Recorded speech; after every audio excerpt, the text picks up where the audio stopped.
Viktor Nowak przemawia. Viktor Nowak speaking, the janitor whispered into his phone, Polish words flowing from his mouth like he'd never left Warsaw. Isabella Marchand froze 3 feet away, the billionaire owner of the entire hotel chain, staring at the man in the blue uniform, scrubbing her marble floors. Behind her, the facility manager's face turned purple with rage. Victor's hand trembled.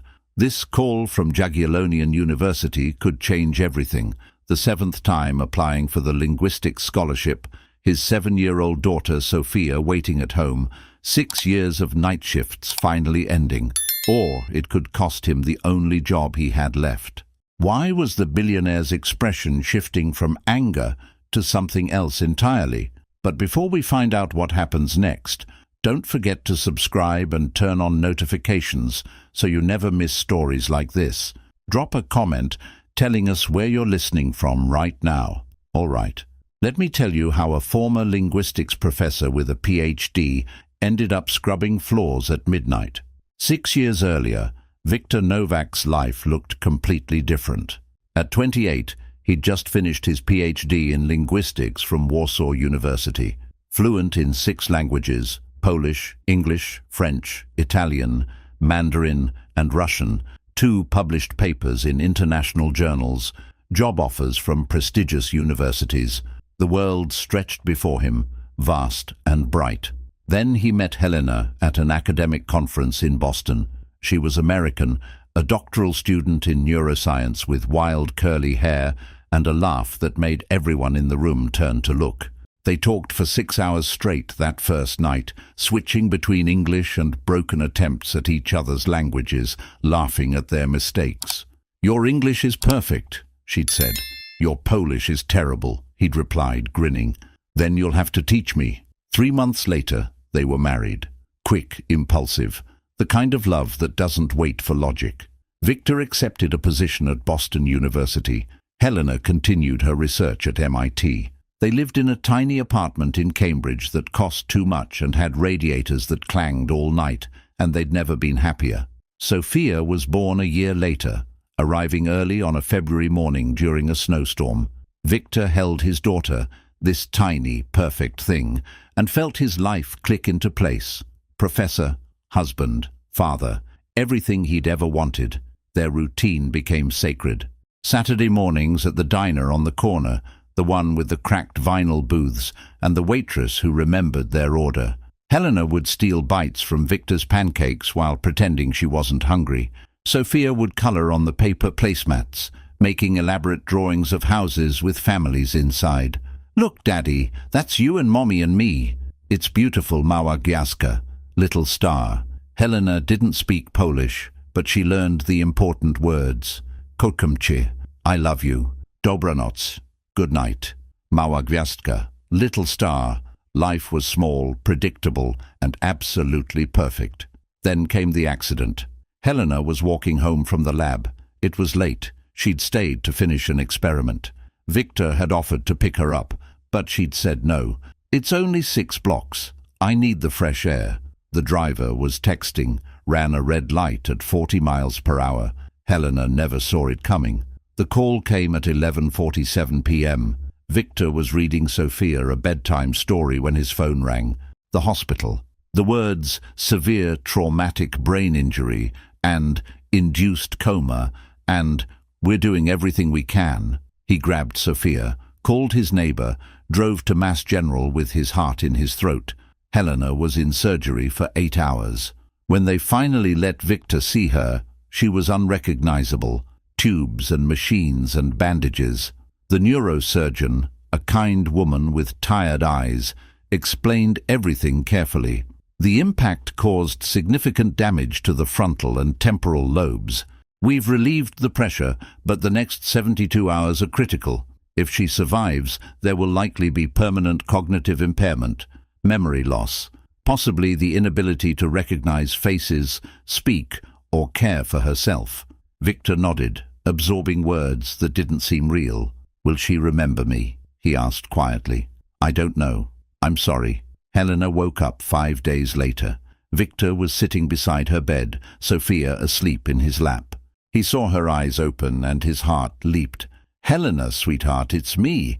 It's Victor." She looked at him with polite confusion. "I'm sorry. Do I know you?" The next 6 months were a nightmare Victor wouldn't wish on anyone. Helena relearned to walk, relearned to speak, but her memory never came back. Not long-term, anyway. She could remember things for a few hours, then they'd vanish like they'd never happened. Every morning, Victor was a stranger. Every morning, he had to explain who he was. Every morning, her face showed that same polite confusion. "I'm your husband. We have a daughter. Her name is Sophia." "Oh, that's nice." The medical bills piled higher than Victor could pay. His insurance covered some, not enough. He used their savings, sold their car, moved to a smaller apartment in a worse neighborhood, borrowed money from Helena's parents. Boston University was understanding at first. They gave him leave, flexibility, but after 4 months, they needed someone reliable, someone who could actually teach. "We're very sorry, Victor. We hope you understand." He understood. He also understood he had no options left. Helena's parents offered to take her to their home in Oregon. They were retired, had time and resources. They could give her the 24-hour care she needed. Victor couldn't do that while raising a 2-year-old alone. "Come with us," they suggested. "All of you." But Victor saw it in their eyes. The resentment, the blame. Their daughter had been brilliant, vibrant, destined for greatness. Now she was broken, and somehow, irrationally, they blamed the foreign husband who'd taken her to Cambridge, to that lab, to that street corner at that exact wrong moment. So Victor stayed in Boston with Sophia. Alone, he applied for jobs, sent hundreds of resumes. Every interview ended the same way. "You have an impressive background, but there's a 6-month gap. My wife was in an accident. I was caring for her." "Of course, we understand. And you have a young daughter? Who watches her if you're working?" "I'll figure it out. We need someone without complications." Door after door closed. The rent came due. The electricity got shut off twice. Sophia needed diapers, food, clothes. Victor swallowed every ounce of pride he had left and took the only job that didn't ask questions about his PhD or his family situation. Night janitor at the Sterling Grand Hotel in downtown Boston. 11 p.m. to 7 a.m. Scrubbing floors, emptying trash, cleaning bathrooms. Work that didn't require a doctorate in linguistics or fluency in 6 languages. Work that paid minimum wage and left him exhausted. His routine became brutal. Get home at 7:30 a.m., collapsed and smelling like industrial cleaner. Sleep until 2 p.m. while Sophia was at daycare, the cheap one run by the church basement, the one he could barely afford. Pick her up at 3 p.m. Spend afternoons being daddy, making dinner, playing with blocks, reading books in Polish and English. Neighbor Mrs. Chen took Sophia from 10 p.m. to 8 a.m. for $50 a week. He couldn't afford not to pay. It was survival, not living. Victor visited Helena every 2 months, the long bus ride to Oregon with Sophia squirming in the seat beside him.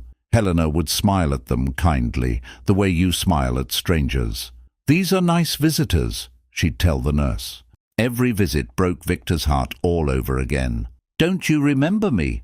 Sophia would ask, 4 years old and confused. "I'm sorry, sweetie, I don't. But you seem very nice." Helena's parents would pull Victor aside with increasingly blunt suggestions. "You're young. She's never getting better. You should move on with your life." But how could he move on? He still wore his wedding ring, still loved her, still waited for her to wake up, even though she already had. Years blurred together. Sophia grew from toddler to kindergartner to first grader. Victor kept scrubbing floors, kept sending applications to universities that never responded, kept visiting a wife who didn't know his name. He applied to graduate programs. Maybe he could go back to school, rebuild his academic career. 7 times he applied to Jagiellonian University in Poland for their prestigious linguistics scholarship. 7 times rejected. More qualified candidates. Gaps in publication history. unable to commit to full-time residency. But Victor kept trying, because he had to show Sophia that you don't give up, that broken things can heal, that life doesn't end just because it falls apart. By 34, Victor Novak existed in a strange limbo.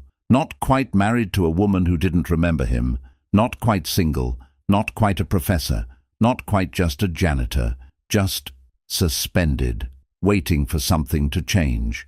He didn't know change was coming. He didn't know that one phone call, answered at the wrong moment in the wrong place in front of the wrong person, would shatter everything and rebuild it into something he never expected. He just knew he had to keep going, for Sophia, for the memory of who he used to be, for the slim hope that somewhere, somehow, life would make sense again. The phone vibrating in Victor's pocket felt like a bomb going off. He was on his knees in the main lobby of the Sterling Grand Hotel, scrubbing water streaks from the polished marble floor. Midnight, the graveyard shift. Around him, the lobby gleamed, crystal chandeliers, gold accents, floor-to-ceiling windows overlooking Boston Harbor. And there was Bruno Costa, the facility manager, giving his weekly walkthrough with the owner of the entire chain, Isabella Marchand, billionaire, self-made, ruthless. The woman who'd built 20 luxury hotels from nothing and ruled them with an iron fist. She was touring the Boston property, her heels clicking on Victor's freshly cleaned marble.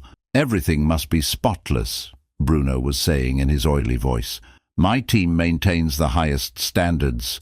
That's when Victor's phone vibrated. He froze. Rule number 1, repeated so often everyone could recite it.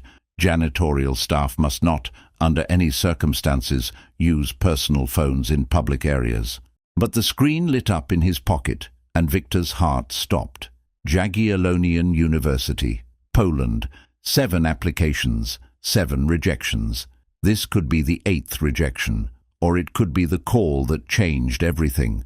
The scholarship that would let him finish his degree, get back into academia, stop working night shifts, pick Sophia up from school like a normal father. Just 1 minute, Victor whispered to himself. He glanced up. Bruno and Isabella had their backs to him, examining a decorative fountain. Quickly, Victor slipped behind a large marble column, pressed the phone to his ear. "Victor Novak speaking," he said in Polish, his voice low. The voice on the other end was Professor Kowalski from Jagiellonian University's Linguistics Department, speaking rapid Polish, discussing Victor's application, asking if his motivation letter had arrived on time. "I sent it 2 weeks ago," Victor explained in Polish, his accent flawless, his grammar perfect. "I was worried it might have been lost in the mail." Every sound around him seemed to disappear. Victor slowly looked up. Isabella Marchand stood 3 feet away, her eyes locked on him, unmistakably surprised. No, more than surprised. Shocked. Beside her, Bruno Costa's face was turning purple with rage. Victor's stomach dropped. "I have to go," Victor said quickly in Polish. "I'll call you back tomorrow." He hung up, stood slowly, his cleaning rag still in one hand. "Novak." Bruno's voice could cut steel. "My office. Now." The walk to Bruno's basement office felt like a death march. Victor could feel the eyes of other night shift workers on him, some sympathetic, others gleeful. Victor was the only person on the cleaning staff with a college degree, and Bruno never missed an opportunity to mock him for it. Bruno's office door slammed shut. 6 years, Novak. 6 years without a single violation, and then this. Bruno sat behind his desk, fingers steepled.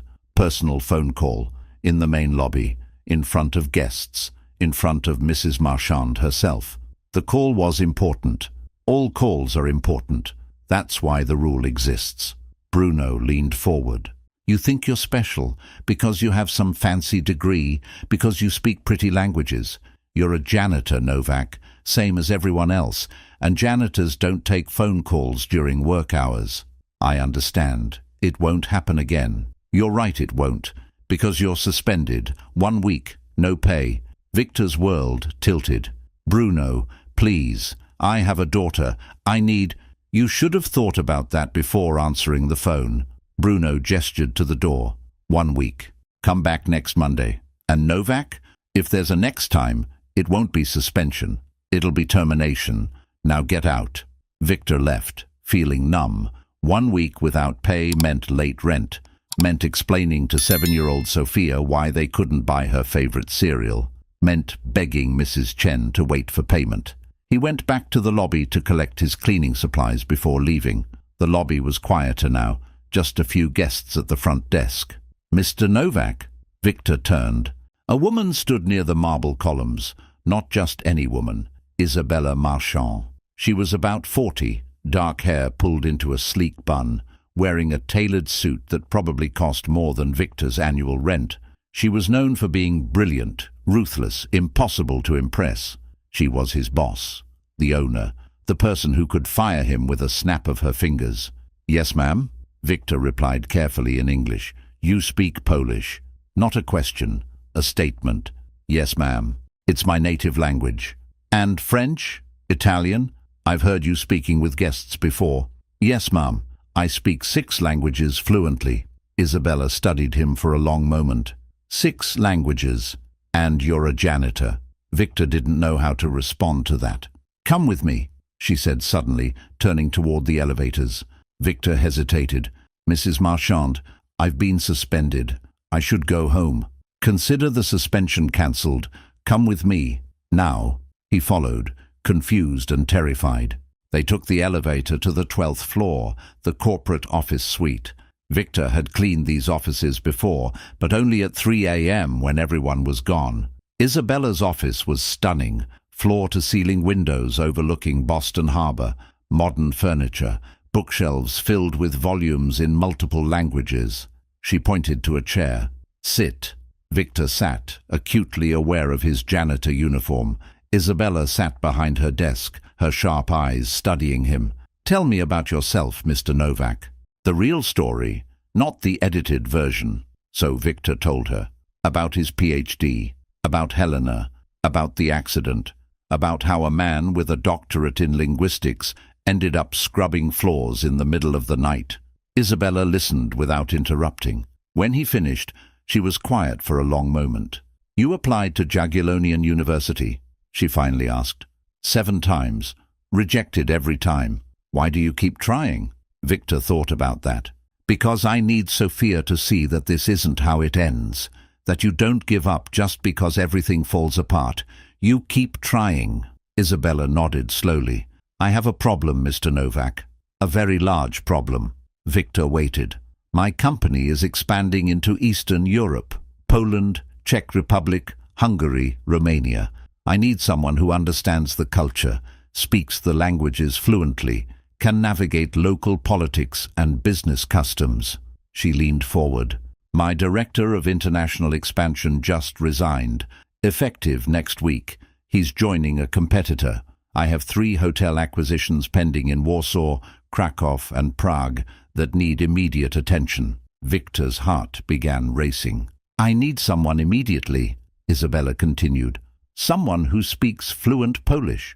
Someone who understands translation, localization, cross-cultural communication. Someone who can advise me on local business etiquette, political risks, market positioning. She paused. Do you want the job? Victor stared. What? Assistant Director of International Expansion, starting salary 75,000 a year, plus bonuses, plus benefits. Office hours 9 to 5 so you can pick up your daughter from school. Office on this floor. Isabella didn't blink. Do you want the job? Victor's mind spun. This was real. This wasn't some kind of test. Mrs. Marchand, I haven't worked in an office in 6 years. I don't have professional clothes. You have a PhD in linguistics, published papers in international journals, fluency in 6 languages, and most importantly, you have resilience. Anyone can learn office politics. Not everyone can survive what you've survived and still keep trying. She leaned back. So? Yes or no? Victor thought about Sophia, about Mrs. Chen, about Bruno Costa with his sneering smile, about Helena who didn't remember him, about 6 years of scrubbing floors, about 7 rejection letters. Yes, he whispered. Yes. Isabella smiled. Genuinely. Good. You start Monday, 9 a.m. sharp. Don't be late. Victor walked out of the Sterling Grand Hotel in a daze. He immediately went to pick up Sophia from Mrs. Chen's apartment, arriving hours earlier than usual. Sophia ran to him, backpack bouncing. "Daddy, you're early!" He scooped her up, spinning her around, laughing for the first time in months. "Yes, baby, and I'm going to be early from now on." "Always?" "Always." That night, after putting Sophia to bed, Victor sat at their tiny kitchen table and cried. Relief, exhaustion, pure disbelieving joy. His life had changed in a single day because of a phone call answered at the wrong moment, in the wrong place in front of the right person. He didn't know it was only the beginning. He didn't know Isabella Marchand had her own reasons for hiring him, reasons she hadn't shared yet. And he didn't know that working so close to her would reveal a secret that would change everything again. Monday morning came, and Victor showed up at the 12th floor at 8:45 a.m., wearing a borrowed suit from a neighbor that was slightly too big. He felt like a fraud. Isabella's executive assistant, a sharp French woman named Margot, showed him to his office. It wasn't large, but it had a window. A window. Victor hadn't had a window in 6 years. "Mrs. Marchand wants to see you at 9:30, Margot said. "Until then, here are the files on the pending acquisitions. Familiarize yourself with them." Victor spent the next hour reading contracts, proposals, market analyses. His brain, dormant for 6 years of physical labor, suddenly woke up. This he understood. This he loved. At 9:30, he entered Isabella's office. She was on the phone, speaking rapid French with someone in Paris. She gestured for him to sit. Victor waited, listening to her ruthlessly negotiate contract terms. When she hung up, she turned to him with a brief smile. "Surviving your first hour?" "Yes, ma'am." "Drop the ma'am. You're not a janitor anymore. Call me Isabella." "Isabella." Victor tested the word. It felt strange. "Better. Now, let's get to work. The Warsaw deal closes Friday. I need you to review all contracts, identify any cultural or linguistic pitfalls, and prepare a briefing by Wednesday. Can you do that?" "I can." "Good. You'll travel with me to Warsaw on Thursday. We're closing the deal in person on Friday. Bring your passport." Victor blinked. "Travel? But Sophia?" "Bring her. I'll book an extra room. She can see Warsaw. Do you have family there?" "No, not anymore. My parents died years ago. Then it'll be a business trip for you and a vacation for her. Margot will arrange everything." Isabella returned to her papers. "Any questions?" Victor had 1,000 questions, but one was most important. "Why me? Why did you give me this chance?" Isabella paused, pen hovering over documents. Then she looked up, and for a moment Victor saw something in her eyes he didn't expect. Vulnerability. "Because," she said quietly, "someone gave me a chance once, when I had nothing, and it changed my entire life." She went back to her papers. "Now get to work, Victor. You have contracts to review." Victor spent the next 3 days immersed in work.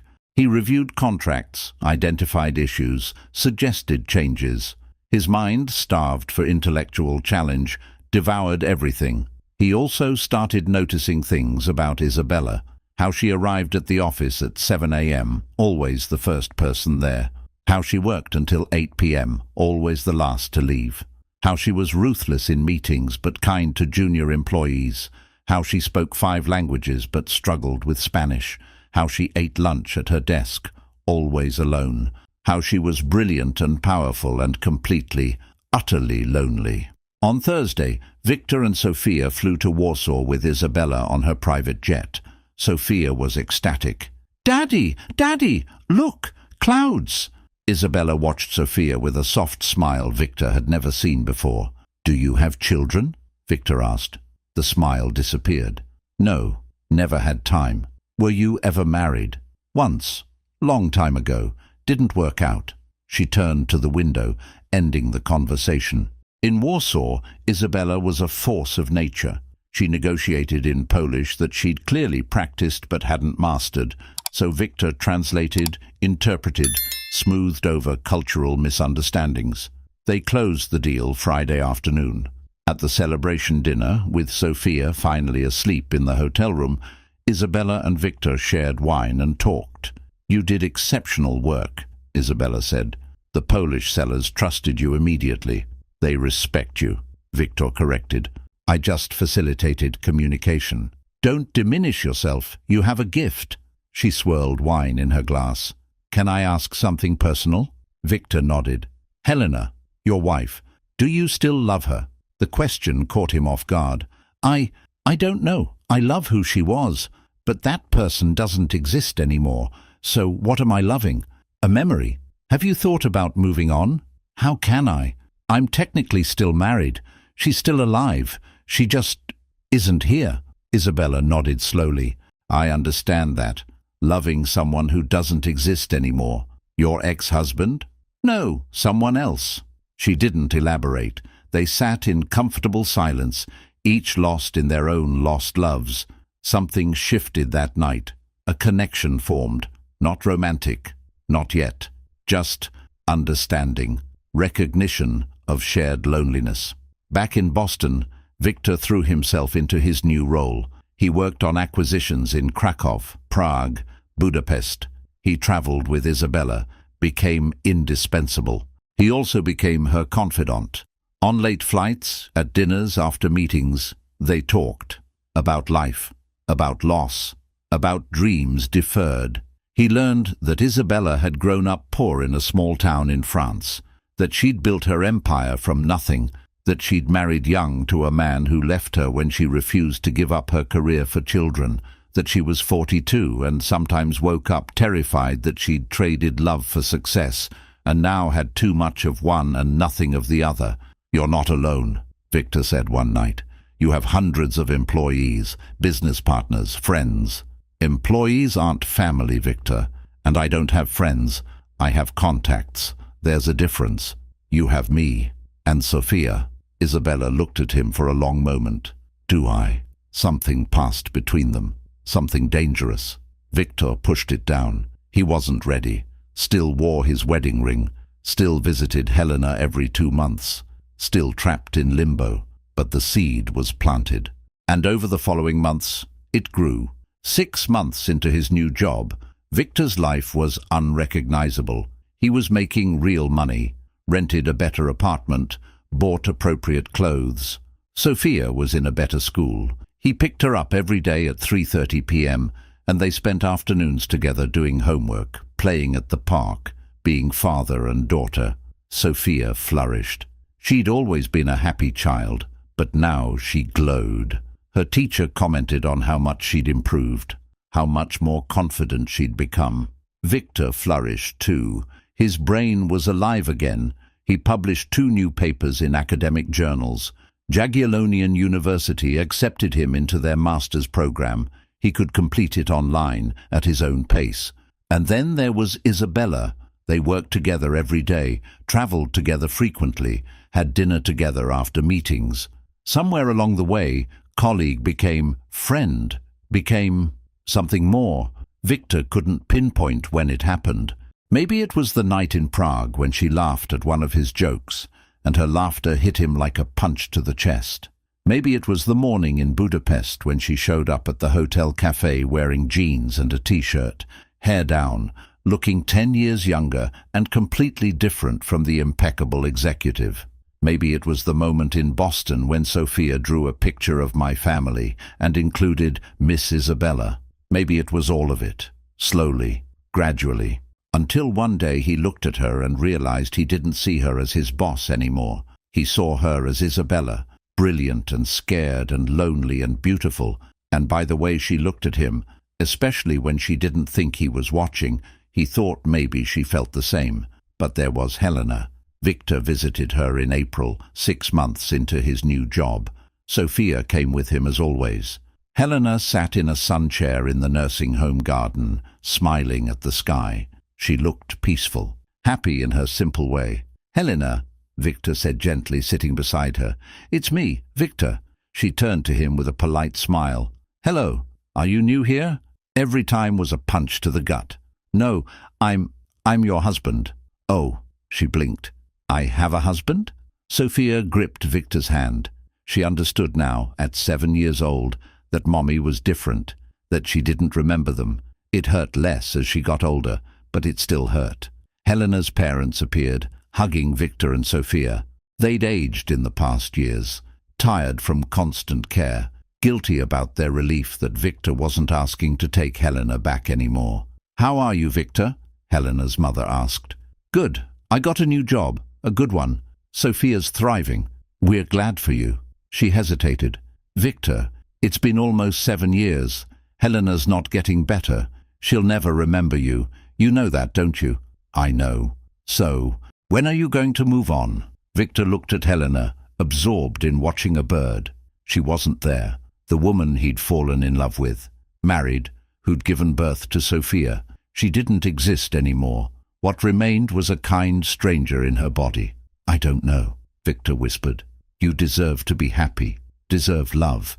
Helena wouldn't want you to stay alone." "I know, I don't know how to let go." Helena's mother took his hand. "Yes, you do. You're just afraid." "But Victor, you already lost her 7 years ago. Staying married to a ghost doesn't bring her back." Those words echoed the entire trip back to Boston. "Daddy?" Sophia asked on the train. "Do you love Mommy?" "Of course, baby. But she doesn't love you back, because she doesn't remember." Victor felt his throat tighten. "No, she doesn't remember." Sophia was quiet for a long time. Then, "It's okay if you love someone else. It doesn't make Mommy disappear." Victor looked at his 7-year-old daughter, amazed by her wisdom. "When did you get so smart?" "Always been smart." She gave him an impish grin, then turned serious again. "Miss Isabella is nice. She buys me books, and she makes you smile." "Sophia." "Just saying." Sophia returned to her coloring book, ending the conversation. But the seed was planted. 2 weeks later, on a trip to Paris, Victor and Isabella worked late reviewing acquisition documents. It was nearly midnight when they finally finished. "Drink?" Isabella offered. They went down to the hotel bar. Wine, conversation, laughter. Then Isabella went quiet, her fingers tracing the rim of her wineglass. "Can I say something inappropriate?" she asked. Victor's heart raced. "Yes, I'm going to miss you when you eventually leave me." "Leave? I'm not going anywhere." "You will. You're brilliant, Victor. You'll get an academic position, or a better company will poach you. Or you'll realize you deserve better than working for someone like me, someone like you, someone who doesn't know how to be human, who chose hotels over family, who's alone at 42 and will die alone at 82. "Isabella, I'm sorry." She took a sip of wine. "Too much wine. Forget I said anything." Victor took her hand across the table. She froze. "You're not alone," he said quietly, "and you won't die alone. You have me, and Sophia, and 100 people who respect and admire you. Respect isn't love, Victor. No, it's not." They stared at each other. The tension was unbearable. Isabella gently pulled her hand away. "You're still married. Technically. Technically is enough. And I won't be the other woman, even if the first one doesn't know she exists." She stood, left money on the table, and walked away. Victor sat in the bar, heart pounding, realizing he'd crossed a line, realizing he wanted to cross it. But first, he had to let go of the past, and that meant doing the hardest thing he'd ever done. 2 weeks later, Victor flew back to Oregon, alone this time. He sat with Helena in the garden. She smiled at him politely, as always. "Helena," he said gently, "I need to tell you something." "Okay. You don't know me, don't remember me, but we were married 7 years ago. We have a daughter named Sophia. You had an accident and lost your memories." Helena blinked. "Oh, that's sad." "It is, but you're happy now, and that's what matters." "I am happy," she agreed cheerfully. Victor took a deep breath. "Helena, I love you. I always will. But the woman I fell in love with doesn't exist anymore. And I've realized that staying married to someone who doesn't know me isn't honoring you. It's just stopping me from living." Helena was absorbed in watching a bird again. Victor continued anyway. "So I'm going to file for divorce. Your parents agree. I'll make sure you're financially secure for the rest of your life. And I'll bring Sophia to visit. But I need to move forward. I need to live. I hope you understand." Helena turned to him and smiled. "You seem nice. I hope you're happy." She didn't understand. But maybe that was mercy. Victor cried in his rental car for everything that was lost, for everything that could have been, for the Helena who existed and the Helena who remained. But when he stopped crying, he felt lighter. For the first time in 7 years, he called his lawyer, started the divorce papers. Because of Helena's mental incapacity, it would be straightforward. A few months of paperwork, then it would be done. Then he flew back to Boston and went straight to Isabella's office. "I'm getting divorced," he said. Isabella looked up from her computer. "When did you decide that?" "Last week, in Paris, when you said you wouldn't be the other woman. I realized you were right. It's not fair to you, or me, or Helena." "Victor, let me finish." He sat in her chair. "It'll take a few months, but when it's finalized, I'd like to take you to dinner. A proper dinner, not business, just us." Isabella watched him for a long moment. "And if I say no, then I'll accept that, and we'll continue working together professionally, and I'll admire you from a distance and eventually get over it." He met her eyes. "But I hope you don't say no." Isabella didn't answer immediately. Then, slowly, she smiled. "Ask me again when the divorce is finalized." "I will." "Good." They stared at each other, both smiling, both scared, both hopeful. The months that followed were strange. Victor and Isabella worked together as always, but there was an undercurrent now. Anticipation, promise. They didn't touch, didn't cross boundaries, but everyone in the office noticed the change. The way they looked at each other, the way Isabella smiled when Victor entered the room, the way Victor found excuses to walk past her office. Sophia definitely noticed. "So are you and Miss Isabella going to get married?" she asked one day. "I haven't even taken her on a date yet, baby." "But you will." "Yes." "Good. I approve." Victor laughed. "Thank you for your permission, Your Majesty." Sophia curtsied dramatically. The divorce was finalized in November, 7 months after Victor started the process. Helena was now legally under her parents' guardianship. Victor had set up a trust fund for her care. Sophia would visit during holidays. It was surreally simple. A 9-year marriage dissolved in a 15-minute court session. Victor sat in the courthouse with his wedding ring in his hands, the ring Helena had placed on his finger 9 years ago, the ring he'd worn every day since. He put it in his pocket. He wasn't ready to throw it away, but he also wasn't going to wear it anymore. That night he took Isabella to dinner. An elegant restaurant overlooking Boston Harbor. Candles, wine, no business, just them. "So," Isabella said, smiling over her menu, "you finally asked me out." "Finally. Took long enough. Some things are worth waiting for."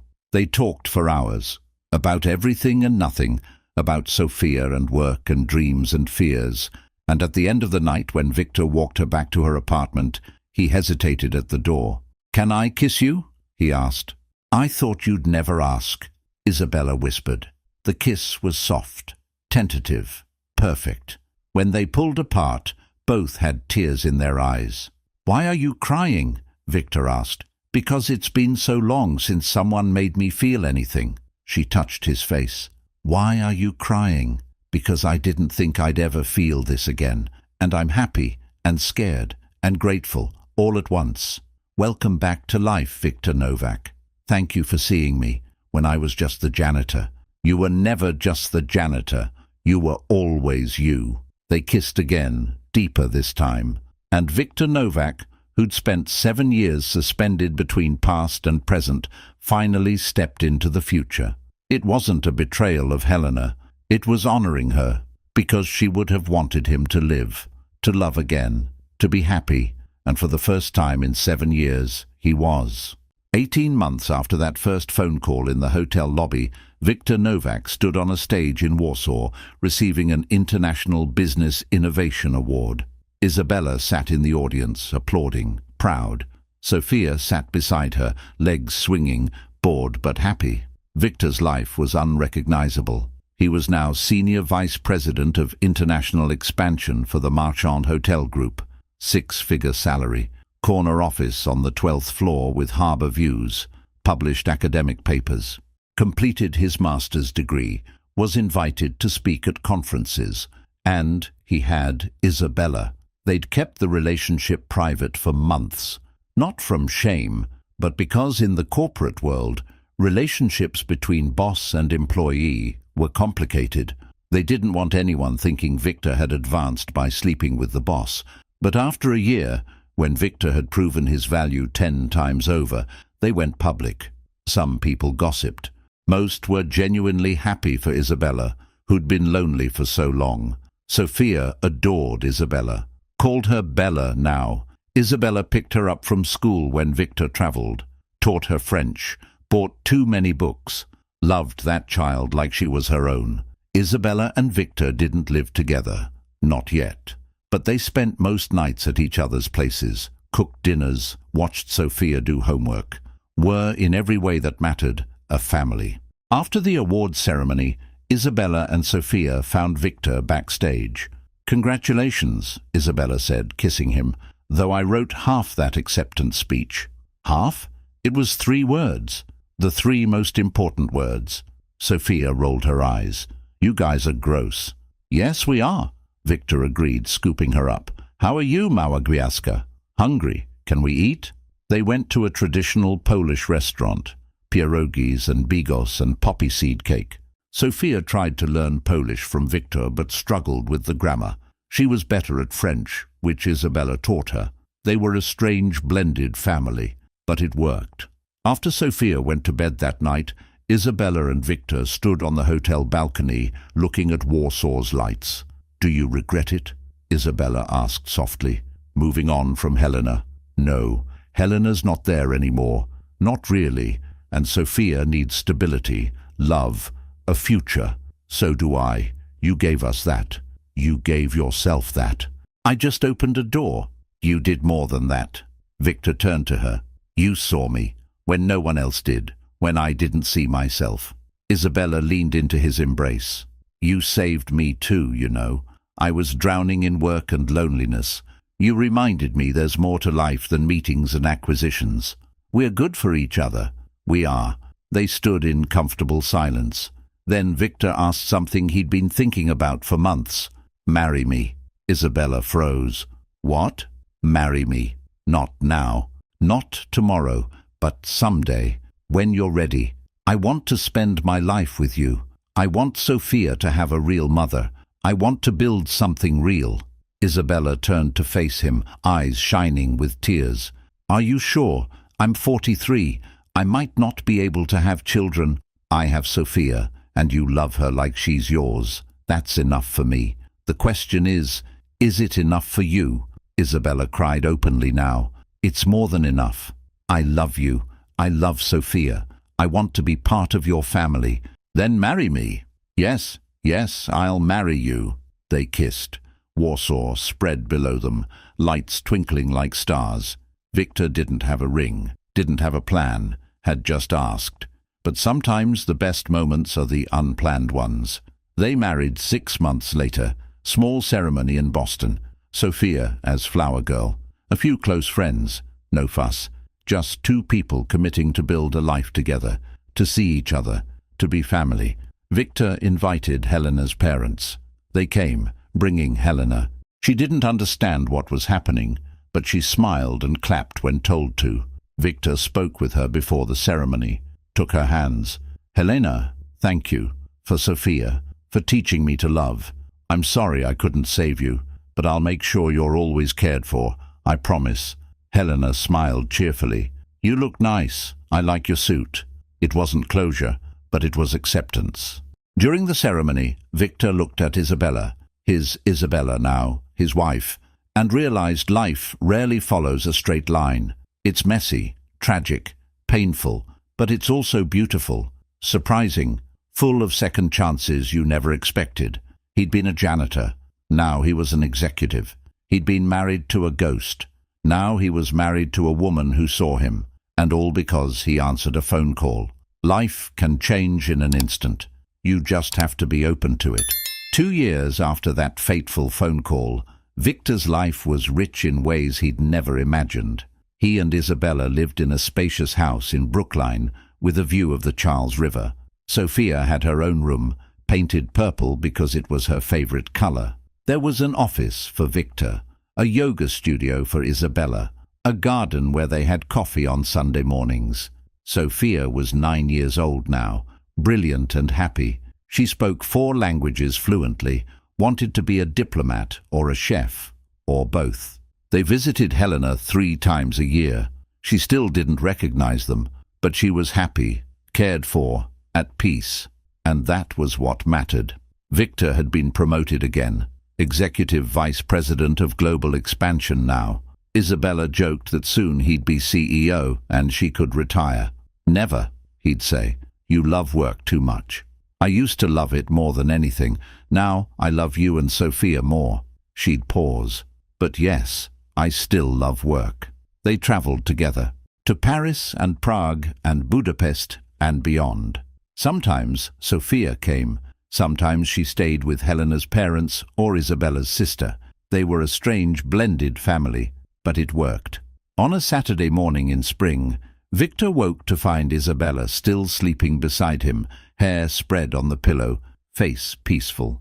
He watched her for a moment, marveling at his luck, that a single phone call, a single moment of vulnerability, had transformed his entire life. Isabella opened her eyes, catching him staring. Creepy. You're beautiful. You say that every morning. Because it's true every morning. She smiled, pulling him closer. I love you, Victor Novak. I love you, Isabella Novak. She'd taken his name, not for tradition, but because she wanted to, because Marchand was the business name, Novak was the family name, and she wanted to be family. Sophia knocked on the door. Are you guys awake? I'm making pancakes. Sophia, you're 9 years old, Victor called. You can't use the stove alone. Too late. She ran downstairs laughing. Victor and Isabella raced after her, laughing too, and found the kitchen in chaos. Pancake batter everywhere. But Sophia stood proudly, holding a spatula, shouting, Chef Sophia at your service. They ate burned pancakes and laughed and made plans for the day. It was ordinary, normal, messy. It was perfect. That night, with Sophia asleep and the house quiet, Victor sat in his office reviewing contracts. Isabella entered with 2 glasses of wine. Still working. Almost done. She sat on his desk, handing him wine. Do you remember the day you answered that phone call in the lobby? How could I forget? Changed my entire life. Do you ever wonder why I was there, that exact day, that exact time? Victor paused. No. Why? Isabella smiled. Because Bruno called me. Told me a janitor was using his phone during work. Asked permission to fire you immediately. Victor's stomach dropped. You knew. I came down to see who it was, expecting to find someone lazy or disrespectful. She paused. And then I heard you, speaking perfect Polish, discussing linguistics academia, and I thought, why is this man a janitor? Victor stared at her. So you gave me the job out of pity? No, I gave you the job because you were qualified, because I genuinely needed someone, but also, she touched his face, because I remembered being lost, being overlooked, having people walk past me like I was invisible, and I thought, what if someone had seen me, given me a chance? So I gave you the chance I wished I'd had. Victor felt his throat tighten. You saved me. No, you saved yourself. You did the work, proved your worth, became indispensable. I just opened the door. You walked through it. They kissed, slow and deep. Thank you, Victor whispered, for seeing me. Thank you for letting me see you. They sat in the office, wine in hand, the life they'd built around them. Victor thought about Helena, about Sophia, about all the twisted paths that had led him here. Life wasn't a straight line. It was chaos and loss and struggle. but it was also hope and second chances and love you never saw coming. He'd been a janitor. Now he was an executive. He'd been married to a ghost. Now he was married to a woman who saw him, and all because he answered a phone call. The best things in life, Victor realized, often start with risks, with moments of vulnerability, with being seen when you feel invisible. He'd been seen, and it changed everything. 5 years after that phone call, Victor stood exactly where he'd always dreamed of being. He had his PhD in linguistics now, completed online over 3 years, published papers, gave lectures, was respected in both academic and corporate worlds, senior executive vice president of the Marchand Hotel Group, overseeing expansion in 16 countries. But more importantly, he was a husband, a father, a partner. Sophia was 12 now, brilliant and happy. She spoke 4 languages fluently, wanted to be a diplomat, or a chef, or both. Helena was still at the nursing home, stable and content. Victor visited 3 times a year, always bringing Sophia, always leaving flowers, always saying thank you. Isabella was by his side for everything, business partner, best friend, love of his life. They never had children together. Isabella tried for 2 years, but it didn't work. They considered adoption, but decided Sophia was enough, more than enough. Victor sometimes thought about how his life could have been different if he hadn't answered that call, if Bruno had fired him immediately, if Isabella hadn't been there that exact moment. But then he stopped thinking, because what if didn't matter. This happened, and he was grateful. He'd finally completed the circle that broke 7 years ago. He was living again. Isabella Novak, formerly Marchand. Isabella never thought she'd be a mother. At 47, she'd accepted that work was her family. Hotels were her children. Then Sophia entered her life, and everything changed. Being a mother to a 7-year-old, 9-year-old, 12-year-old, without the baby years, without the sleepless nights, was perfect for her. She could be mom in the way that worked, helping with homework, teaching languages, having real conversations. Sophia called her mom Bella, and Isabella cried every time at first, because she never thought anyone would call her mom. Victor was her partner in every way. They co-ran the company. Technically, she was still CEO, but they made all decisions together. Co-parented Sophia, co-built a life. She still worked too much, still loved business. But now when she came home, there were people there. Laughter, love, mess. There was life. She'd transformed her company from empire to legacy, established scholarships for employees' children, created benefits for single parents, implemented flexible work policies, because she remembered being invisible, being forgotten, and she'd make sure nobody in her company felt that way. In interviews, when asked about her success, she always said, "See the people everyone's ignoring. That's where you find gold." And she'd tell Victor's story, the janitor who spoke 6 languages, who everyone overlooked, until she saw him. It was her favorite story, because it was the story that gave her a family. Sophia didn't remember much from before Bella. She remembered Daddy looking tired always, remembered being rushed to Mrs. Chen's every night. But after was different. After, Daddy smiled more. They lived in a bigger house. She had 2 parents, sort of. Mom Helena didn't know her, but that was okay. Sophia still visited, still loved her, just differently. Mom Bella knew her, taught her, laughed at her jokes, cheered loudest at her school plays. Sophia had 2 mothers, one who gave birth to her, one who raised her. Both were important. At 12 years old, Sophia wrote an essay for school titled Family. She wrote, "Family isn't just blood. It's who stays, who sees you, who chooses to love you every day. I'm lucky because I have many people who do that." Her teacher cried reading it. Sophia wanted to be like her parents when she grew up, someone who saw people, who gave chances, who built bridges instead of walls. She spoke Polish, English, French, and Spanish, was learning Mandarin, because Daddy said languages were bridges.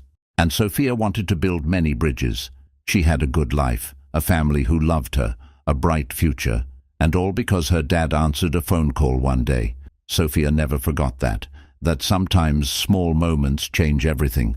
So she paid attention to small moments, because you never know which one will change your life. Bruno was fired 2 years after Victor was promoted, not for revenge, but because Isabella discovered he'd been harassing junior employees, making inappropriate comments, using power to intimidate. "You're terminated, Mr. Costa," Isabella said coldly, "and you're lucky I'm not pressing charges." Bruno tried to argue, tried to blame others, but Isabella wasn't listening. Security escorted him out. Victor watched from his office window, feeling nothing, no satisfaction, no anger, just indifference. Bruno was irrelevant now. Victor had moved on, up and beyond. Last Victor heard, Bruno was managing a small motel near the airport. Still bitter. Still blaming the world. Some people never learn. Helena lived. That was all. She didn't remember her past life, didn't remember Victor or Sophia or her dreams, but she was happy at the nursing home. She liked gardens, liked birds, liked puzzles. Her parents cared for her. Victor paid all bills. Sophia visited. She didn't know she'd once been married, once been a mother, once designed buildings and dreamed of the future. But maybe that was mercy. She lived in the present. No regrets, no loss, just peaceful, simple existence. And when Victor visited, she smiled, not because she recognized him, but because he was kind. "You're nice," she'd say, and Victor always replied, "So are you." It was all that remained, but it was enough. Professor Kowalski remembered that phone call, the call with the janitor who spoke perfect Polish. He'd accepted Victor into the program. Victor completed his master's with honors, then his PhD. Victor was now a guest lecturer at the university, sponsored scholarships, funded research. "You became more than I expected," Professor Kowalski said once. "You gave me the chance," Victor replied. "Thank you for not hanging up." Small moments, calls answered, doors opened. They changed lives. 10 years after that phone call, Victor stood in the lobby of the Sterling Grand Hotel, not as janitor, as honored guest. The hotel was hosting an international hospitality conference. Victor was keynote speaker. He stood on the same marble floors he once scrubbed, stood near the same column where he'd once hidden to answer his phone. Isabella stood beside him, proud. Sophia sat in the audience, bored but supportive. During his speech, Victor told his story, about being a janitor, about the call, about Isabella seeing him when nobody else did. "Opportunity," he said, "rarely looks like opportunity. Often it looks like disaster, like suspension, like the wrong moment in the wrong place. But if you're open, if you're brave, those moments can change everything." The audience applauded. After, a young woman approached him. She wore a cleaning uniform, nervous eyes. "Mr. Novak, can I talk to you?" "Of course. What's your name?" "Amara. I'm on the cleaning staff, but I have a degree in engineering from my country, but nobody recognizes it here, and I have kids, so I can't go back to school, and..." She was holding paper, a resume. "I just thought, maybe you could look, just quick." Victor took the resume. "Read it." Her education was impressive, but foreign degrees were hard to validate, and single immigrant mothers were often invisible. He looked at Isabella. She was watching, smiling. He knew that smile. "Amara," Victor said, "can you come to the 12th floor on Monday? 9 a.m. I'm working..." "Not anymore. You're starting a new position. Assistant Facilities Engineer. Office hours 9 to 5. Starting Monday." Amara stared. You're serious?" "Completely." She started crying. Thank you. You don't know what this means." "I know," Victor said quietly. "I know exactly." He handed her his business card. She left, dazed and grateful. Isabella approached, linking her arm through his. "You can't give jobs to everyone who asks." "No, but I can give to someone, like you did for me. You're going to start a collection of rescued employees. Maybe." Someone has to see them. Isabella kissed his cheek. That's my husband. Seeing people. I learned from the best. They left the conference hand in hand. Sophia running ahead. A strange, beautiful family. And Victor Novak, who'd once been invisible, who'd once scrubbed those floors, who'd once thought his life was over. He looked back and saw how far he'd come. One phone call, one moment of vulnerability, one person who stopped to see.